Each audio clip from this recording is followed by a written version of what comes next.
Alors la société Amio, c'est aussi une vieille histoire avec le Salon des pêches en mer, une société qui est vendéenne et qui depuis très longtemps fait énormément de matériel à caractère inox, on va dire, au départ, pour la pêche en mer. Et du coup, il y a peu de temps, vous avez créé un vrai département recherche et développement, mais pour un usage marine, et vous l'avez appelé Sinox.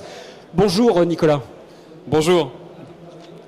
Alors Sinox, ça a combien de temps d'existence maintenant ? Alors Sinox, on va fêter les 50 ans l'année prochaine. Donc, non, ça c'est Amio, mais Sinox. oui, alors Sinox c'est beaucoup plus récent puisque c'est la partie, comme tu disais, pêche en mer, marinisation, on va dire, du travail du métal.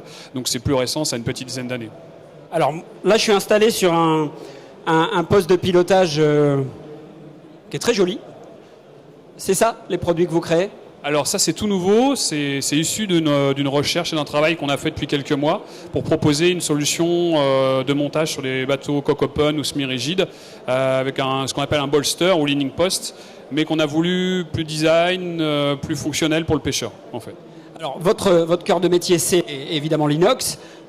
C'est quoi les produits qui sont sur un bateau ? On retrouve quel type de matériel ?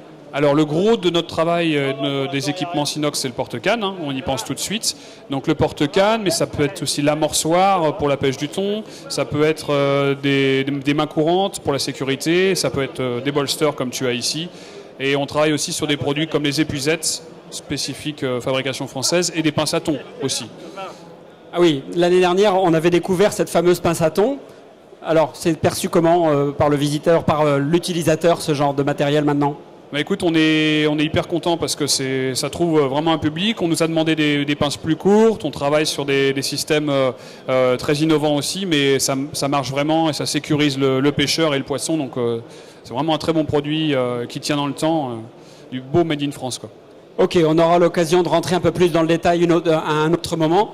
Bon salon. Vous avez un joli stand avec pas mal de matos. Et tout est fait en France en ce qui concerne le travail, en tout cas, du métal ? Alors, tout pratiquement, on a une partie de négoce et une partie fabrication française. Hein, donc on a des marques comme Cuda, une marque américaine, et après on a nos parties spécifiques fabrication. Alors voilà, vous l'aurez compris encore une fois, à choisir, faites travailler de la production française. En plus, c'est des gens qui connaissent parfaitement leur job. On se revoit plus tard, Nico, et puis peut-être sur le plateau aussi, peut-être ? Oui, sur le plateau cet après-midi, avec plaisir. Ouais. Ok, merci, et bon salon, à plus tard.